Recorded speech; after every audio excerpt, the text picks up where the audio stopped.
विवश वासना जीव सब दृष्टा सत स्वरूप, सहित ध्यास देह तजत फिर देह स्वरूप। जब तन पहले दृश्य नहीं, तब जैसे धरि देह, अब छूटे तैसे बने जस पहले गईले। काम क्रोध भय शोक बस, लोभ मोह यतनिन, दुख छूटन सुख चाह धरी, राग द्वेष मति भिन्न। ग्रहण त्याग जहि रहत जस, जागृत स्वप्न सुषुप्ति। मन मानंदी जीव गही, पुनः देह तस होति। देह अवस्था भेद सब, तन रक्षा आहार। जहाँ जहाँ धारत जीव तन, तहाँ तहाँ लहत अगार। जो अब है तब जाए कहाँ, उत्पत्ति अंत न जास। यही ते फिर देह धरी, करत जीव तहाँ बास। कारण कारज स्वरूप जड़, मन मानंदीन। सोधारे नहीं वासना, सुख दुख ज्ञान न कीन। जन्म मरण दुख सुख सहत, यही ते जीव सो आए। मालिक मुख्य स्वतंत्र जो, सहे सोई संताप। जो बोझा गहिलेत जस, भार परत तेई शीस। वजन कष्ट लखि लोभ तजी, डारि दुखई करि खीस। जहाँ देह को साथ है, तहाँ बोझ को काम। जहाँ माने बिन मन नहीं, तहाँ परख विश्राम। बंध मोक्ष आगमन, जीवन के आधीन। निज भूले बंधन गए, निज ही चीन दुखहीन। चारि खानि तन धरत जीव, देखि परत परतक्ष। अंगहीन संपन्न तन, रोग ग्रसित कोई दक्ष। भिन्न भिन्न गुण चाल तिन, भिन्न योक्ति मन संग। दुख सुख निश्चय भिन्न उन, सामस तामस ढंग। अन ख्वाहिश कोई चाह सुख, अनमिल सबही भाति। बहुत विविधि पुरुषार्थ करी, चाहे सो न लहाति। कोई परिश्रम लघु करे, फल होवे तिन श्रेष्ठ। बिना परिश्रम काहू को, होवे लाभ वरिष्ठ। काहू मानस सहज में, शुद्ध होत तत्काल। काहुई बहु रगड़ा परे, तब कुछ होए बहाल। कहाँ लगी कहो अनेक विधि, जीवन कर्म के भोग। मन बस जीव बेहाल सब, संसृत चक्र के रोग। अनंत दुख सन्मुख परे, तृण पहाड़ सम देखे। सुकृत उदय निज बोध तब, योग्य सहायक लेखे। निज को निज तज कुछ नहीं, जब यह निश्चय ठीक। करि पुरुषार्थ एक रस, सो न हटे निज लीक। है मानसिक में सबस, परबस देह के भोग। करि पुरुषार्थ ताहि हित, हो चल पद योग। नहीं स्ववस्था भोग में, अफल फले फल नाश। यही ते पुरुषार्थ तजी सुबस काज प्रकाश। जब लगी सदगुरु नहीं मिले शुद्ध हृदय नहीं होए। तब लगी दुख छूटे नहीं कोटि करे चाहे को। याते मुख्य कर्तव्य है अंतःकरण पवित्र। सन्मुख राखे विवश दुख एक चित्त मन मित्र। सदा दुख सन्मुख बिना होए नहीं पुरुषार्थ। सहनशील लई वीरता गई न सके परमार्थ। विवश वासना जीव सब दृष्टा स्वतः स्वरूप। सहित अध्यास देहें तजत फिर देह धरो। यद्यप दृष्टा स्वतः स्वरूप है। दृष्टा देखने वाला, जानने वाला, समझने वाला, साक्षी चेतन स्वतः स्वरूप है। स्वतः कहते हैं जो अपने आप हो। जैसे खुदा, खुदा का अर्थ है स्वयंभू, खुद आ, जो स्वयं आया है, स्वयं उपस्थित है। खुदा, ये आत्मा खुदा है, स्वतः है, अपने आप है। दृष्टा स्वतः स्वरूप, आप दृष्टा हैं और स्वतः स्वरूप हैं। आप किसी से बने नहीं हो, बिगड़ के किसी मिलेंगे नहीं। चेतन अस्तित्व, आत्म अस्तित्व स्वतः स्वरूप दृष्टा है। लेकिन अनादि अज्ञानवश विवश वासना जीव सब, ये सब जीव वासना के वश हैं। सहित अध्यास देहें तजत, जब ये देह छोड़ते हैं तो अध्यास के सहित छोड़ते हैं। मनुष्य शरीर में आकर के सारा अध्यास खत्म कर दे, ये आदमी की विशेषता है। लेकिन ये काम नहीं करता है, अध्यास रख लेता है और दुख देता और कुछ फायदा नहीं। ये छूटने वाले संसार का मोह अपने मन में बनाए रखे तो इससे कोई फायदा नहीं है, दुख है, पीड़ा है, संताप है। लेकिन अज्ञानवश, मोहवश, अविद्यावश अध्यास को चित्त में सुरक्षित रखता है और वासना ले करके देह छोड़ता है। इसलिए फिर देह धरू, बारंबार वो देह धारण करता और दुख नगरी में भटकता है। आप पूछ सकते हैं कि जीव कैसे जाता है, कैसे देह धरता है। साहब कहते हैं, जब तन पहले दृश्य नहीं तब जैसे धरि देह, अब छूटे तैसे ही बने जस पहले गहिले। जब तन पहले दृश्य नहीं, ये वर्तमान का शरीर पहले दृश्य नहीं था, सामने नहीं था, बना ही नहीं था, लेकिन धर लिया तो जैसे धर लिया अब छूटे तैसे बने। अब जब छूटेगा तो वैसे फिर बन जाएगा।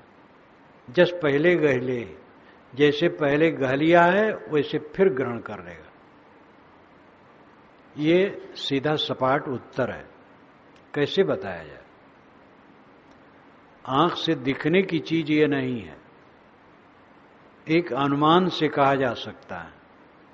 अनुमान का अर्थ व्यर्थ नहीं होता है। पानी की बूंद हमारे सामने गिरी और सूख गई, उसके कण कहाँ गए कौन बता सकता है? बस इतना ही कह सकते हैं कि उसके कण इस वातावरण में उपस्थित हैं, नष्ट नहीं हुए हैं। इसी प्रकार जीव शरीर छोड़ा, कहाँ गया कोई नहीं जान सकता है। लेकिन विवेक से ही समझ में आता है कि उसकी सत्ता है, वो असत्ता में नहीं जाएगा। न होता तो कहाँ से आता, और है तो मिट कैसे जाएगा? जिसकी सत्ता है वो सत्ता में नहीं जाता, और जिसकी ये सत्ता है उस सत्ता में नहीं आता। काम क्रोध भय शोक वश लोभ मोह यतनिन्न दुख छूटन सुख चाहधरी राग द्वेष मत भिन्न।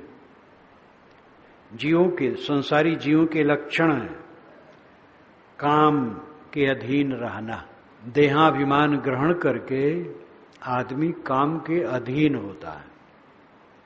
जिसका देहाभिमान जितना गलता है, काम वासना ठंडी होती है। देहाभिमान पूरा गल जाने पर काम वासना की पूर्ण निवृत्त हो जाती है। काम वासना, क्रोध, प्रतिकूल न सह पाना, अहंकार में ठेस लगते ही भड़क जाना, ये क्रोध है। भय, जहां हानि की शंका हो, भय। शोक, प्रिय वियोग में शोक। लोभ, पदार्थों का लालच। मोह, अनुकूल प्राणियों में मोह। यतनिन्न, लाभ के लिए यत्न करना, प्रयास करना। दुख छूटन सुख चाह धैर्य, दुख से छूटने के लिए इच्छा होना और सुख पाने की चाहना होना। अनुकूल पदार्थों में राग करना और प्रतिकूल पदार्थों में द्वेष करना और मत भिन्न, भिन्न बुद्धि होना, ये देहधारियों के लक्षण हैं। ये प्रत्यक्ष देखे जाते हैं। काम, क्रोध, लोभ, मोह, भय, शोक, इनमें उद्वेगित रहना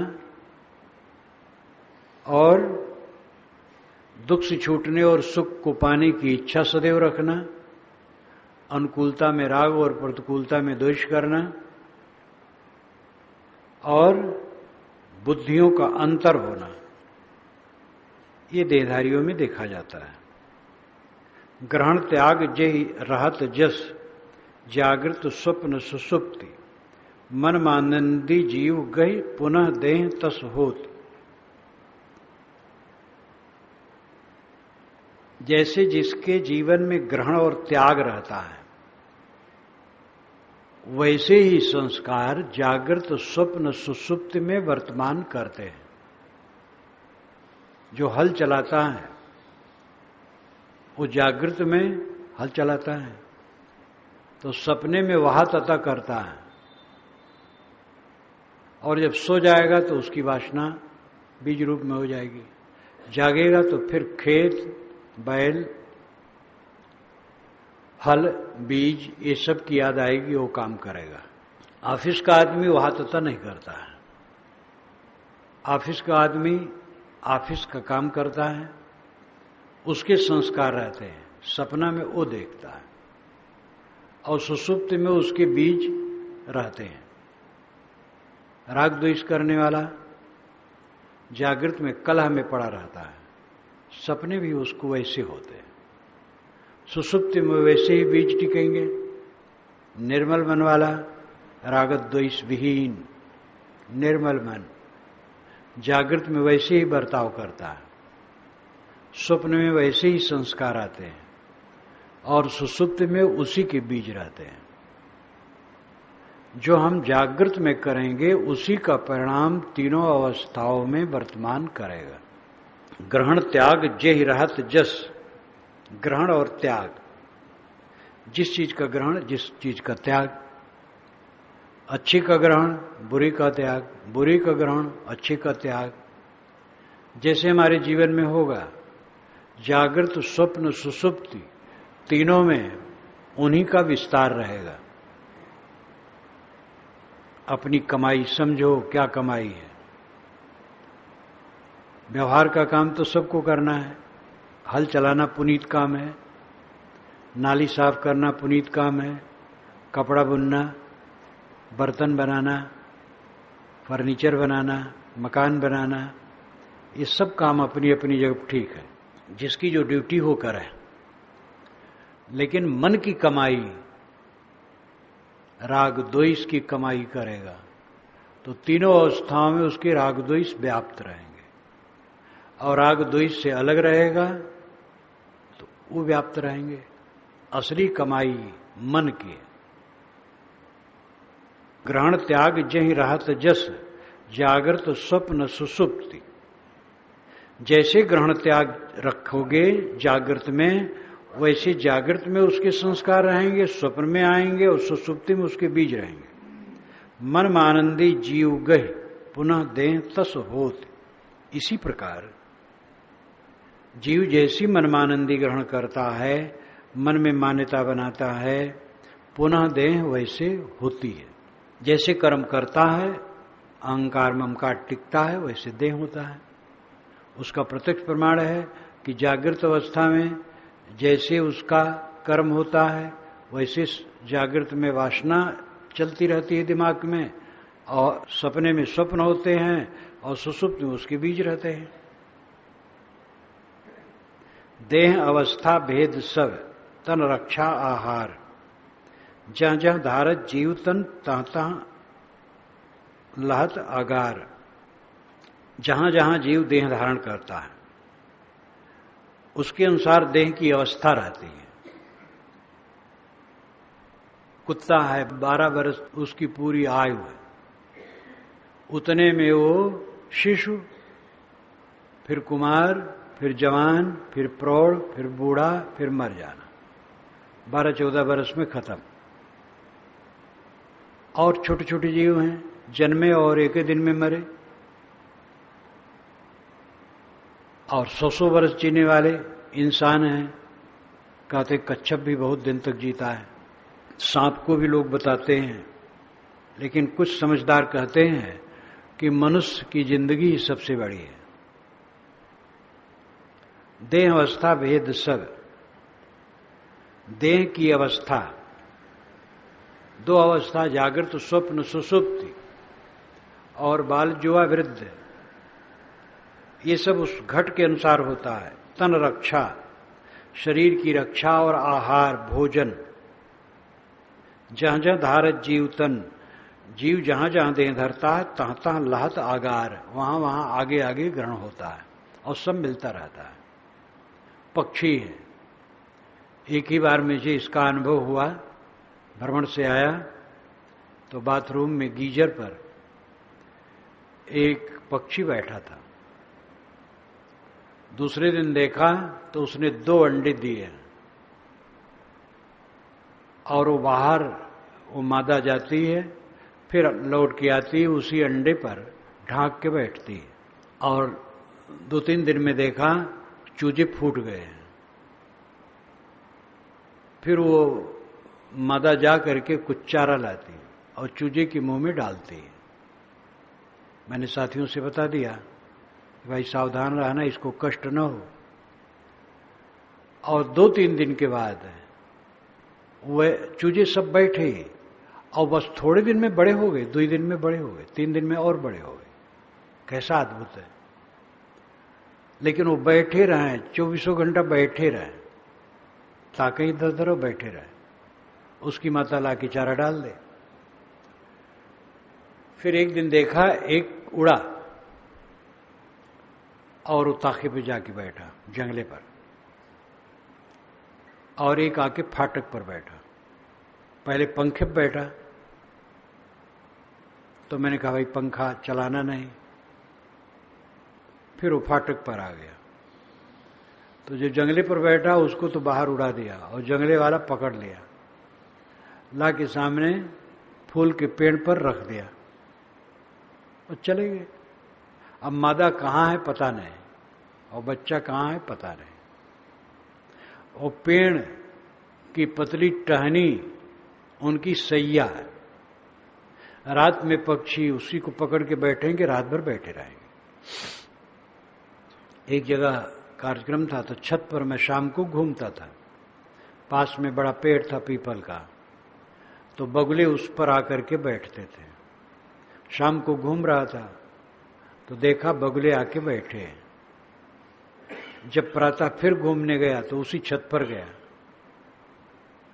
अंधियारा रहा लेकिन बिजली जलती थी, दिखता था। वैसे पक्षी बैठे, रात भर वैसे बैठे। और हम सोचेंगे बहुत परेशान हो गए, बहुत आनंद से वो रहेंगे, कोई परेशानी नहीं। उनके लिए गद्दा गलीचे की जरूरत नहीं है, पतली सी टहनी पकड़े बैठे वो सोते हैं, सब कुछ उनका काम होता है। पानी बरसेगा, झंझा चलेगी, उसी पर वो बैठे हैं।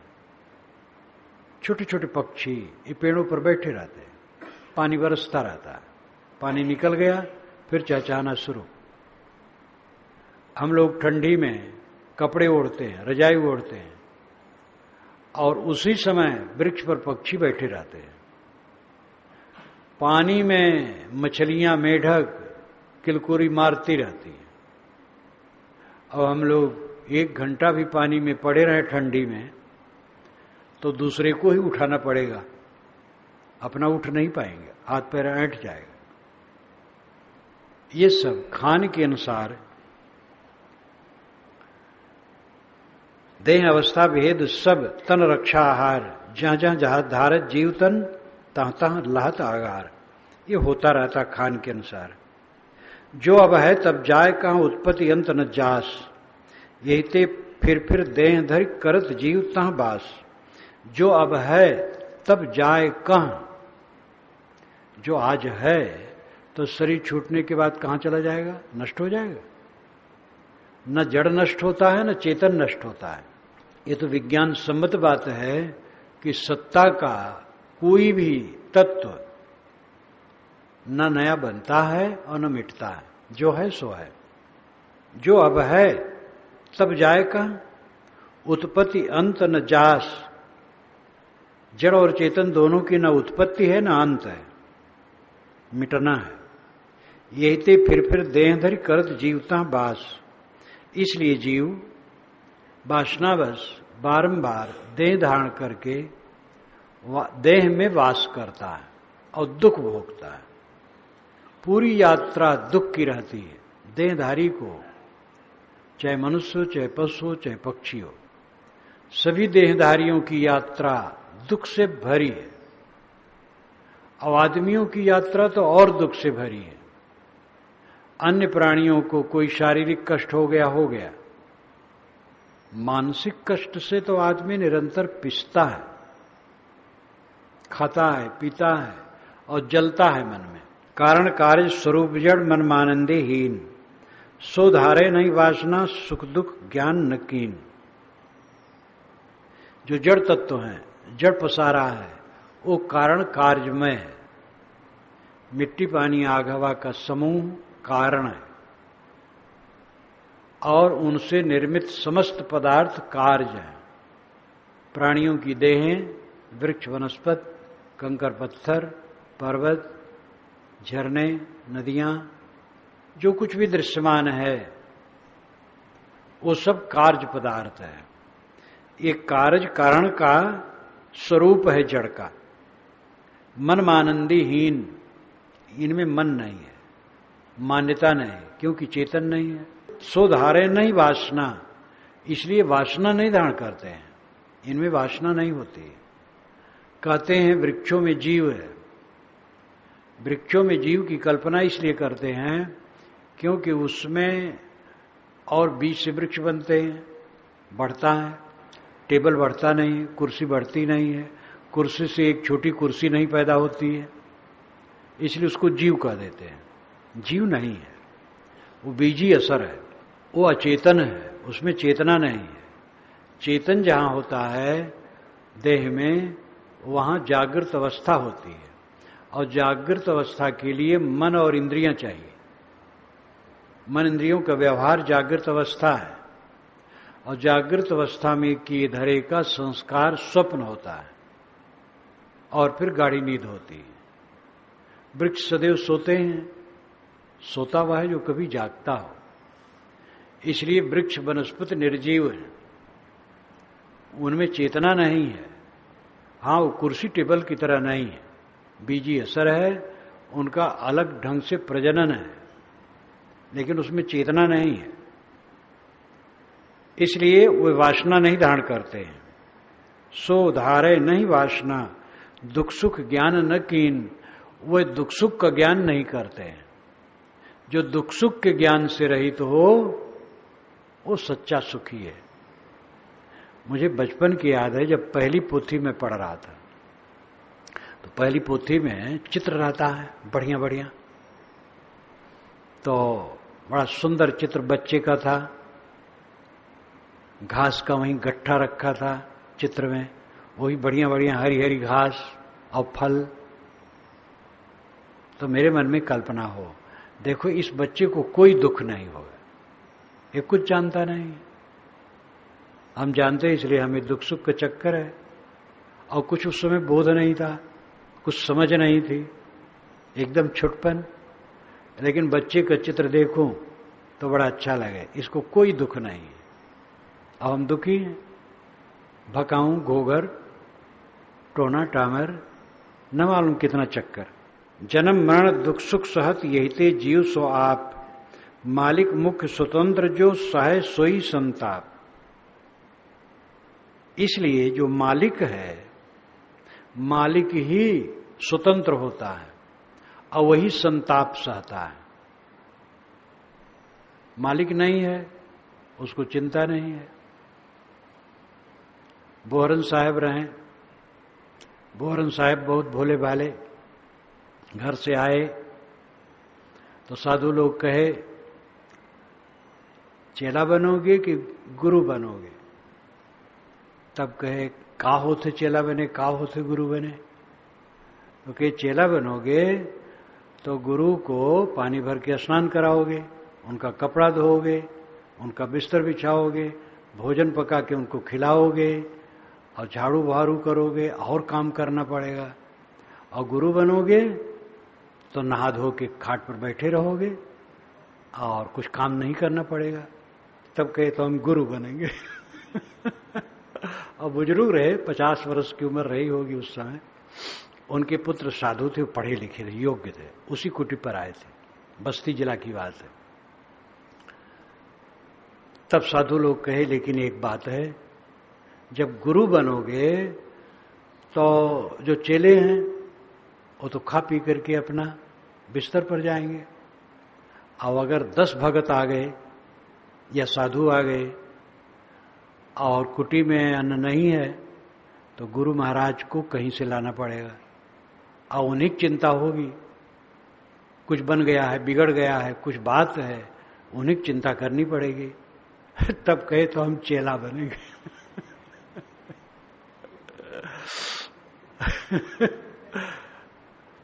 कर्मा की तरफ हमारे साथ रहे गुरु जी के साथ, तो गुरु जी कहे जाओ बड़ारा, वहां जरा देख दाखाओ। वही पहली बार छत्तीसगढ़ जाना था, 54 की बात थी। तो मैं गया, और वो भी कहें साहब हम आपके साथ चलेंगे। तो कहे कि साहब कहे देखो ये भोले भाले आदमी हैं, इनको जाओ कुटी कराओ, या कह दो अपने कुटी पर चले जाएं। तो उनको लेके चला, तो ट्रेन में बैठा, तब कोई पूछे तब कहें बड़ा रघुमान साहब के पास गए रहे, मिर्दासपुर में रहे तो छत्तीसगढ़ जावा चाहत रहे तो लौटाए दीन। अब न कोई मिर्दासपुर जाना है, न बढ़हरा जाना है, न छत्तीसगढ़ जाना है, और अपना बतवात रहे। तो उनका हाथ पकड़ करके मैं रोकूं, किसी से न बोलो, शांत रहो। अब भोला आदमी तो कहे कि भाई हम अब गुरु न बनब, चेले बनब, चेला बने सुख है, गुरु बनब झंझट है। मालिक मुख्य स्वतंत्र जो सोई सहे संताप, सहे सोई संताप। ये जीव मालिक है, करता है तो मालिक है, करता ही भोगता है, उसको संताप सहना पड़ेगा। ये मिट्टी पानी आग हवा करता नहीं है, उनको कोई दुख नहीं है। मकान है, कोई अंश टूट जाए उसको कोई तकलीफ नहीं, लेकिन हमारा मकान है तो हमें तकलीफ। जीव मालिक है क्योंकि करता है, मुख्य है, स्वतंत्र है, वही संताप सहता है। जो बोझा गहलेत जस भार परत्य शीश, वजन कष्ट लख लोभ तज डारी दुखई कर खीश। जो आदमी जैसा बोझा गह लेता है उसके सिर पर वो भार पड़ता है। जब वो समझता है वजन है, कष्ट दे रहा है, बोझा है, और डारी छोड़ देता है, गिरा देता है, तो दुखई कर खीश, उसका दुख खीश हो जाता है, मिट जाता है। लोभ से बोझा सिर पर रखे थे, अब बोझा दुखद लगा तो सिर झुका दिए, बोझा गिर गया। ये उदाहरण है। दुनिया से सुख पाने का बोझा दिमाग पर लादे थे और हमें रात दिन पीस रहा था, उस बोझा को बोझा समझा और गिरा दिया, बस दुख से मुक्त हो गए। दुनिया से जो सुख पाना चाहेगा उसको जीवन भर रोना है पक्का, चाहे वो मजदूर हो और चाहे सेठ हो और चाहे सम्राट हो, चाहे साधु हो, चाहे गृहस्थ हो, चाहे स्त्री हो, चाहे पुरुष हो। दुनिया से जो सुख चाहेगा उसको जीवन भर रोना पड़ेगा। दुनिया में शुभाशुभ सब है। जहां देह को साथ है तहां बोझ को काम, जहां माने बिन मन नहीं तहां परख विश्राम। जहां देह का साथ है, प्रारब्ध शरीर है, देह का साथ है, तहां बोझा को काम, यहां बोझा का काम है। खाना पड़ेगा तो उसका प्रबंध करना पड़ेगा, कपड़े चाहिए, सोने की जगह चाहिए, जीवन निर्वाह की वस्तुएं चाहिए, तो ये बोझा कुछ न कुछ सबको लेना पड़ता है, ये मजबूरी है। जो कल्याण चाहे वो खाने का शौक न रखे, पहनने का शौक न रखे, पैसे का शौक न रखे और ये सब कोई शौक न रखे। गुजर बसर के लिए विवेक से मध्यवर्ती बर्ताव करे, जो मिल जाए उतने में संतुष्ट रहे, तो बोझा उसके ऊपर नहीं पड़ेगा। केवल काम करना, परिश्रम करना है तो ठीक है, परिश्रम तो बहुत जरूरी है, नहीं तो देह निकम्मी हो जाएगी, रोग हो जाएगा। तो जहां देह को साथ है तहां बोझ को काम। प्रारब्ध गुजर करना है तो कुछ बोझा लेके चलना पड़ेगा, परिश्रम करना पड़ेगा। जहां माने बिन मन नहीं तहां परख विश्राम। जहां मतलब साधना के क्षेत्र में भीतर, माने बिन मन नहीं, माने के बिना मन नहीं, यानी मन मान्यता को छोड़ के तहां परख विश्राम, वहां परख है और विश्राम है। अर्थ ये हुआ कि देह यात्रा में बोझा कुछ लेना पड़ता है, लेकिन जो साधना का पक्ष है वो तो इतना ही है कि मन की मान्यता छोड़ दो, मन की मान्यता के जाल में उलझे हो और दुखी हो। मन की मान्यता छोड़ दो, राग, द्वेष, अहंता, ममता, अपने को सब में जोड़ जोड़ करके तकलीफ में पड़े हो। आप अपने असंग स्वरूप की याद करो, आप शुद्ध बुद्ध निर्मल हो, न आप में तन है न मन है, न इंद्रियां हैं न जगत है, ये कुछ भी नहीं है, तो आप किस लिए पीड़ित हो? जहां माने बिन मन नहीं, जहां साधना में जब मन मान्यता को छोड़ दिया, सारी अहंता ममता छोड़ दी, तहां परख विश्राम। परख करके सब त्याग दिया, सारी अहंता ममता त्याग दी। कोई हमें गाली दे, कोई हर्ज नहीं, हम गाली नहीं देंगे। हमें कोई बुरा कहे, हम उसे बुरा नहीं कहेंगे। कोई हमसे झगड़ा करे, अपने आप कर ले, हम कुछ नहीं करेंगे। हमारा कोई तिरस्कार कर दिया, उसका विचार है, हमारा क्या नुकसान है, उठ के चले जाएंगे। हम हूं यहां से उठ चले। अपना मन परख करके सारी अहंता ममता छोड़ दी गई तो विश्राम, परम शांत। कितना सरल रास्ता है मोक्ष का। देह के गुजर बसर करने के लिए कुछ बोझा लेना पड़ेगा। हिमालय क्षेत्र में जो लोग साधु जाके रहते हैं गुफाओं में, वहां उनको खाने पीने का प्रबंध रखना पड़ता है।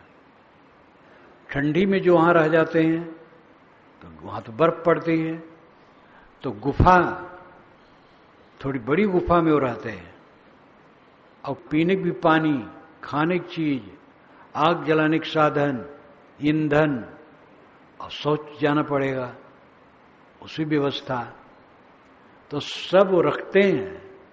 बाहर तो बर्फ पड़ता, बाहर निकल ही नहीं सकते हैं, और ये सब प्रबंध करके उनको रहना पड़ता है, तब संभव है, नहीं तो संभव नहीं है।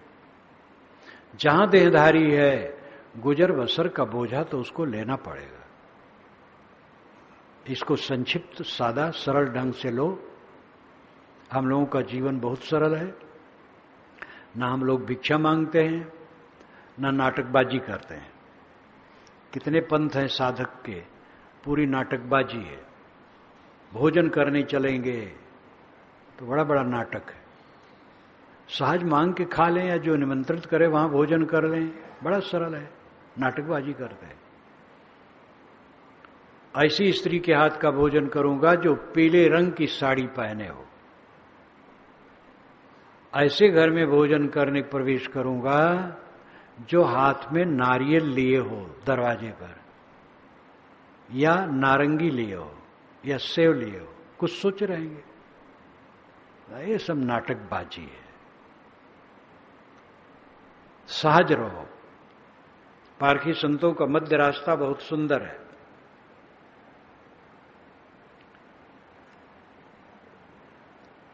देह गुजर के लिए जीवन निर्वाह का काम विनम्रता से करो, और मन को परख करके उसकी वासना छोड़ दो। इसका बीज वेद में है। द्वा सुपर्णा सजा सखाया समानम वृक्षम परिसस्व जाते तयोरन्य पिपलम स्वादक्तन असनन अन्य अभिचाक्षित। द्वा सुपर्णा, दो सुंदर पंख वाले पक्षी हैं, सयुजा साथ साथ रहते हैं, सखाया मित्र है। समानम वृक्षम, एक ही समान पेड़ पर रहते हैं। परिषद सुजाते, परिषद सुजाते हम पकड़े हैं, चिपके हैं, एक ही प्रकार के वृक्ष में चिपके हैं। तयो, उसमें अन्य एक, तयोर अन्य पिप्पलम स्वाद अक्तन, पिप्पल के स्वाद का उपभोग करता, वृक्ष के फल का उपभोग करता है। अक्तन का मतलब खाना। अनशनन अन्यो, अवन्य एक है, अनशनन नहीं खाता है, तब क्या करता है? अवचाक्षित। अवचाक्षित का मतलब प्रकाशित करना, दृष्टा रहना, साक्षी रहना। वो केवल देखता है, खाता नहीं। ये दृष्टा दृश्य का विवेक का सूत्र बहुत सुंदर है। आदि दैविक अर्थ इसका दूसरा है। आकाश एक वृक्ष है, उसमें चांद और सूरज, ये दो समान पक्षी हैं। चांद तो अभिचाक्षित, केवल दृष्टा है, कुछ नहीं खाता, और सूरज खाता है। वो पानी को सोख करके ऊपर ले जाता और बरसाता है। ये आदि दैविक अर्थ करने वाले मानते हैं, लेकिन आध्यात्मिक अर्थ यह है, और यही ग्राह्य है, वो कल्याणकारी है। दृष्टा रहो, अनासक्त रहो। बंध मोक्ष आवागमन जीवन के अधीन, निज भूले बंधन गए निज ही चीन दुखहीन। बंधन में रहना और मुक्त हो जाना, आवागमन में रहना या आवागमन से छूट जाना, ये जीव के अधीन है। पारक सिद्धांत कहता है ईश्वर के अधीन नहीं है, माया के अधीन नहीं है, किसी दैत्य के अधीन नहीं है। उपदेश वह सही है जो मनुष्य को उसके कदमों पर खड़ा करे, और जो परमुखापेक्षी बना दे, वो उपदेश कहेगा वो तो गड्ढे में डालना है। भगवान चाहेगा तो उद्धार होगा, नहीं नहीं होगा। भगवान अपनी माया समेट लेगी तो उद्धार होगा, नहीं तो माया चढ़ी रहेगी तुम्हारे ऊपर। माया हमारी बनाई है, हम उसको मिटा सकते हैं। बंध मोक्ष आवागमन जीव के अधीन, जीव के ही अधीन है। ये चाहे बंधन में रहे चाहे मुक्त हो जाए। निज भूले बंधन गहे, अपने को जानता नहीं है।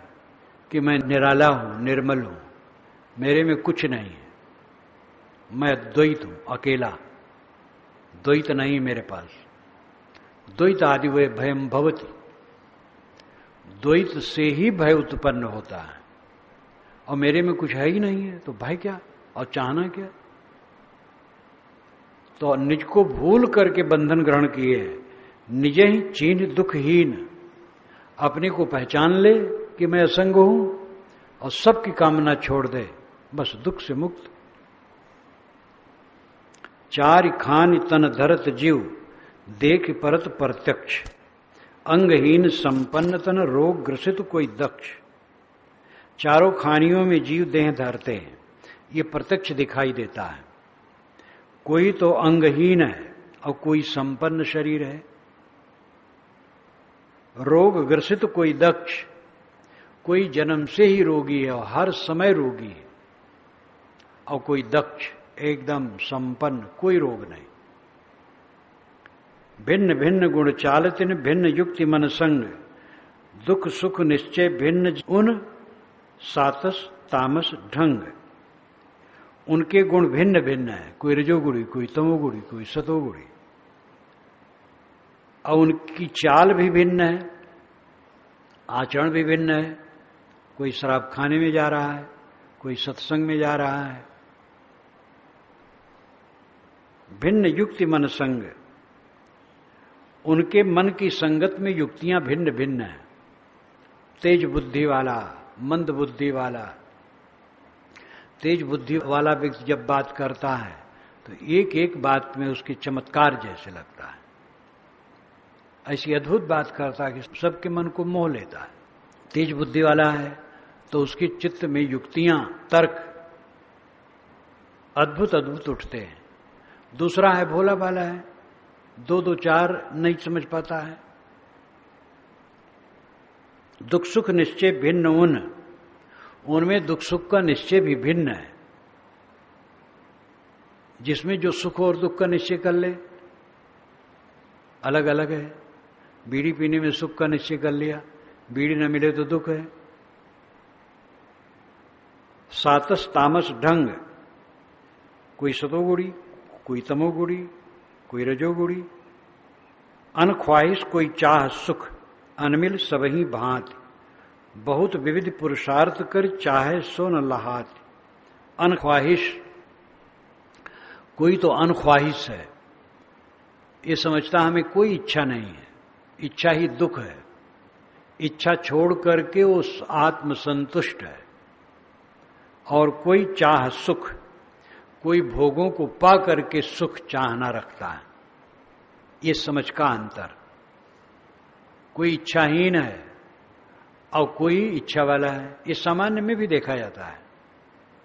एक ही जगह देखा जाता है, बारात में, भीड़ में, समाज में, कहीं भी हो वहां देखा जा सकता है।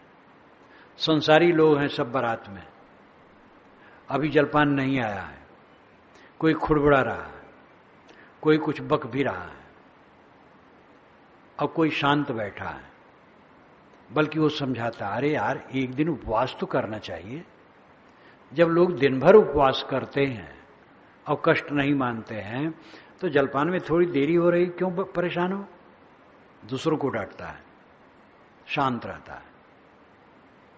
और उसी में से जलपान आया तो कोई उसमें उठ करके सबको बांटता है और कोई झट से झपक करके खाना चाहता है, और बांटने वाला संतोष रखता है, बांट देंगे, सबको खिला देंगे तो हम भी खा लेंगे। तो ये सब अलग अलग शक्तियां, अलग अलग संस्कार। अनख्वाहिश, कोई ख्वाहिश को छोड़ करके समझता है इच्छा त्याग करके सुख है, और कोई विषयों को बटोर करके सुख चाहता है। अनमिल सबही भांति, सब तरह से प्राणी अनमिल हैं। क्यों अनमिल हैं? क्योंकि सबके कर्म संस्कार अलग अलग हैं, इसलिए बुद्धि अलग अलग बन गई है, योग्यताएं अलग अलग हो गई हैं। बहुत विविध पुरुषार्थ कर चाहे सो न लहात। बहुत लोग तो ऐसे हैं कि अनेक पुरुषार्थ परिश्रम करते हैं, लेकिन चाह करके भी अपनी इच्छित वस्तु नहीं पाते हैं। कोई परिश्रम लघु करे फल होवे तिन श्रेष्ठ, बिना परिश्रम काहू को होवे लाभ वरिष्ठ। कोई थोड़ा परिश्रम करता है और उसको ज्यादा फल मिल जाता है। व्यापार में हाथ लगाया, थोड़े दिन में लखपति हो गया। ये नहीं कि उसने 2 नंबर का धंधा ही किया, अच्छा काम किया, नीति के अनुसार किया, लेकिन ताबड़तोड़ उसको लाभ होता गया और थोड़े दिन में लखपति हो गया। बिना परिश्रम काहू को होए लाभ वरिष्ठ। कोई बिना परिश्रम के लाभ पा गया। एक लड़की वाला आ गया और वो लड़का पसंद हो गया, उसने अपनी लड़की को भी उसे दे दिया और पूरा धन दे दिया, क्योंकि उसको लड़का नहीं है, एक ही लड़की है और धन खूब है, तो अपने दामाद को सब दे दिया। यद्यपि ये बात है कि ससुराल में नहीं रहना चाहिए, ससुराल में रहने वाली की इज्जत नहीं रहती है, क्योंकि लड़की ही मलकिन है उसकी। जो पिता है वो लड़की को श्रेय देता है, दामाद को नहीं। इसलिए दामाद 2 नंबर का रहता है। तो समझदार लोग ससुराल में नहीं रहना चाहते, लेकिन जो सामंजस्य कर लेते हैं, मन को मार लेते हैं, सोचते हैं न मालिक बने और क्या है, और तो वो रहते हैं आराम से। और फिर भिन्न भिन्न संस्कार भी होते हैं। ऐसे भी लड़के वाले होते हैं कि दामाद को पुत्र मान लेता है, तो लड़की भी दिया और धन भी दिया और कोई परिश्रम उसने नहीं किया और इतना सब मिल गया। बिना परिश्रम काहू को हुए लाभ वरिष्ठ। बहुत बड़ा लाभ हो गया। ये दुनिया का लाभ है, आध्यात्मिक दृष्टि से सब संकट है। इसलिए जो कल्याण चाहे वो दामाद न बनना चाहे किसी का। काहू मानस सहज में शुद्ध हो तत्काल, काहू बहु रगड़ा परे तब कुछ होत बेहाल। किसी का मानस अंतःकरण सहज में शुद्ध तत्काल हो जाता है, शीघ्र। थोड़ा साधन किया और मन निर्मल, और काहू बहु रगड़ा परे तब कुछ होत बेहाल। कोई बहुत मेहनत करे तब कुछ कुछ उसका मन साफ होता है। इसका मतलब है उसके मन में कूड़े कचड़े बहुत दिनों से बहुत है, जन्म जन्मांतर के, और जिसने पहले जन्मों में बहुत साफ कर दिया है उसका सरल है। कहलक कहो अनेक विध जीवन कर्म के भोग, मन बस जीव बेहाल सब संसार चक्र के रोग। साहब कहते मैं कहां तक कहूं। अनेक प्रकार से जीवों के कर्म भोग हैं, मन बस सब जीव बेहाल है। बेहाल नाम हाल कहते हैं दशा को, दुर्दशा में सब दुख भोगते हैं। कोई धन पा गया, युवती पा गया, और कोई युवती युवक सुंदर युवक पा गई और धन पा गई, तो इससे उसका कल्याण थोड़े होगा। दुख तो बना है क्योंकि वासना के वश है।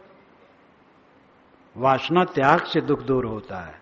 संसृत चक्र के रोग, ये सब संसृत चक्र के रोग हैं। संसृत जन्म मरण चक्र के ये सब रोग हैं। अनंत दुख सन्मुख परे, तृण पहाड़ सम देख। सुकृत उदय निज शोध तब योग्य सहायक लेख। साहब कहते देखो सावधान साधक, अनंत दुख सन्मुख पड़े। जब मन के सामने अनंत दुख दिखाई दे, तृण पहाड़ सम देख, तृण मात्र दुख भी पहाड़ के समान प्रतीत हो, थोड़ा दुख भी कम न समझे। विष, सांप, रोग, ब्याज, ये सब थोड़ा न समझे। शत्रु, ये सब बढ़ जाते हैं। दुख थोड़ा न समझे, बहुत समझे। थोड़ा भी दुख बहुत समझे। अनंत दुख सन्मुख पड़े। जिनके सामने अनंत दुख पड़ता है, दुख में सर्वम विवेकी नाहा। संस्कार ताप गुण विरोधाच, दुख में वो सर्वम विवेकिना। विवेकवान की दृष्टि से सब दुखरूप है। जब सब समय सब कुछ के परिवर्तन को देखे, कितनी अनुकूलता मिले, प्रतिकूलता में बदलना है। जवानी या तो बीच में उड़ जाएगी और या तो बुढ़ापा आएगा और जर्जर हो जाएगा। मर गया तो जवानी बीच में खत्म हो गई, देह खत्म हो गई। जीवित है तो बुढ़ापा आया, रोग घेरा, उठना बैठना मुश्किल। अनुकूलता प्रतिकूलता में बदलेगी, संयोग वियोग में बदलेगा, निर्वाण विनाश में बदलेगा। सब पानी की बुलबुली की तरह। अनंत दुख सन्मुख परे तृण पहाड़ सम देख। साधक के मन के सामने अनंत दुख पड़ना चाहिए। वो अनंत दुख को देखे, तृण मात्र दुख को भी पर्वत के समान समझे। सुकृत उदय निज शोध तब, यानी दोष दृष्टि हो। दोष दृष्टि जब ही भई तब उपजो वैराग। जब दोष दृष्टि होती है तब वैराग उत्पन्न होता है, और जिसको विषयों में दोष नहीं दिखता उसको वैराग नहीं होता है। तो प्रबल दोष दृष्टि चित्त में हो सांसारिकता के लिए, और सुकृत उदय निज शोध तब, निज का शोधन हो तो मानो सुकृत उदय हो गया, हमारा पुण्य उदय हो गया। संसार दुख रूप दिखाई दे और अपने आप का शोधन करें, मैं कौन हूं, मैं निराला हूं, निर्मल हूं, मेरे में कोई तकलीफ नहीं है। योग्य सहायक लेख, और उसमें योग्य सहायक मिले, संत गुरु जो बोधवान हो, रहनी संपन्न हो। ऐसे वेश में खाली कल्याण नहीं है। ऐसे ऐसे वेशधारी हैं जिनकी संगत करो तो और दुर्बुद्धि पैदा हो। वे वासना की अधीन है, लड़ाकू हैं, झगड़ालू हैं, राग द्वेष करने वाले हैं। जहां जहां मठों में सत्संग नहीं है, साधना नहीं है, वहां कलह की वृद्धि है। कलह कलह कलह, गुटबंदी। एक समाज में 2-2 गुट, 3-3 गुट। एक साधु आए, कुछ दिन रहे तो कहे साहब यहां तो हमें पता नहीं चला कि कौन साधु किस वर्ण से आया है और कहां का है। हमारे यहां तो किस वर्ण का है ये सब का पूरा फरिया के रखा जाता है। ब्राह्मण है कि क्षत्रिय है कि वैश्य है कि शूद्र है। शूद्रों में कौन कैटेगरी है। अछूत तो यहां हमारे यहां लिए ही नहीं जाते हैं, बैकवर्ड तक लिए जाते, वो भी शूद्र हैं। और ये भी है कौन गांव का है, कौन प्रदेश का है। अगर गांव वाले 2-3 हैं तो उनका एक गुट है, और प्रदेश वाले 4-6 हैं तो उनका एक गुट है, और वर्ण वाले हैं तो उनका एक गुट है। हम कहते तब संत का मतलब क्या है। ये दुर्दशा। और औपचारिक पूजा पाठ हो गया, कीर्तन हो गया, आरती हो गई, बोध विचार की बात कही नहीं जाती है, सुनी नहीं जाती है, साधना नहीं की जाती है, दिमाग पर प्रेशर नहीं पड़ता है विचार का, तो क्या होगा। अनाद काल से भरा क्या है, कूड़ा कचरा। खाली कपड़ा पहन लेने से साधु का कोई साधु हो जाता है। अनाद काल से तो कूड़ा कचरा ही भरा है।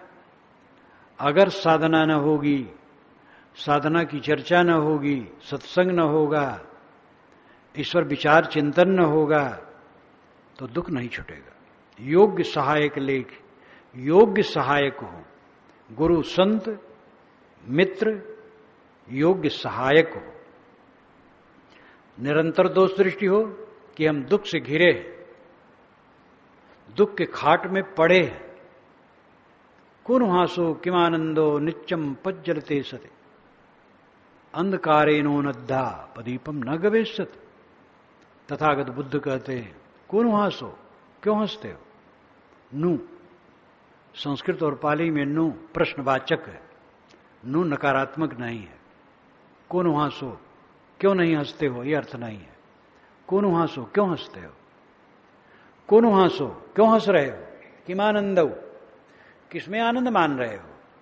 नित्यम पज्जलते सत, निरंतर सब चारों तरफ से जल रहा है, काल की आग लगी है, टूट टूट पड़े झोल, रोए कबीरा डंफिया मोर हीरा जरे अमोल। चारों तरफ तो आग लगी हुई है, काल की आग और आग द्वेष की आग। पदार्थों में काल की आग लगी है, निर्माण और विनाश, और मनुष्यों के मन में राग द्वेष की आग लगी है। इस बीच में तुम रह रहे हो, अपने चित्त को राग द्वेष रहित करो, और जो मिटने वाली चीजें हैं उनके प्रति दोष दर्शन करो, उनमें मोह न करो, तब कल्याण होगा।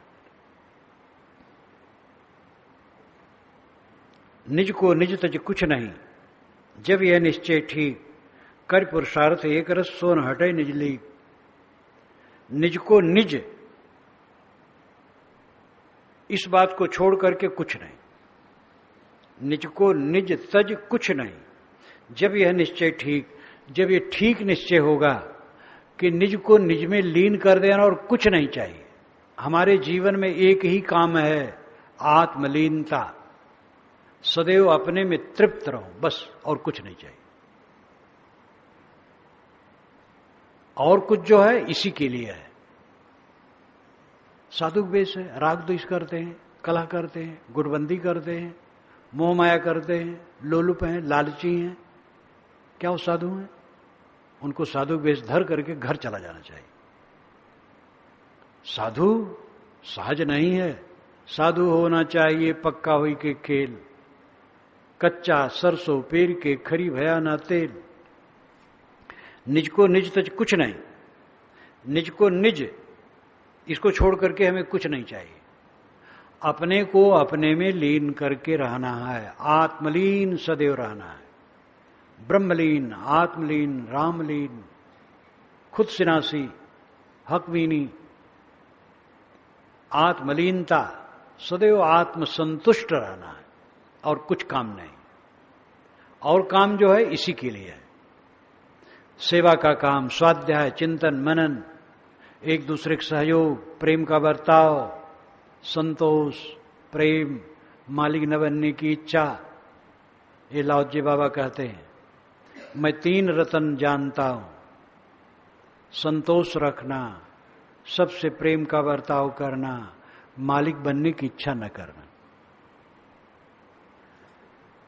तो निज को निज, अपने को अपने में लीन करने के अलावा मेरा कोई काम नहीं है। जब यह निश्चय ठीक, जब ये ठीक निश्चय हो जाता है जिसके चित्त में, कर पुरुषार्थ एक रस, वह इसके लिए एक रस परिश्रम करता है।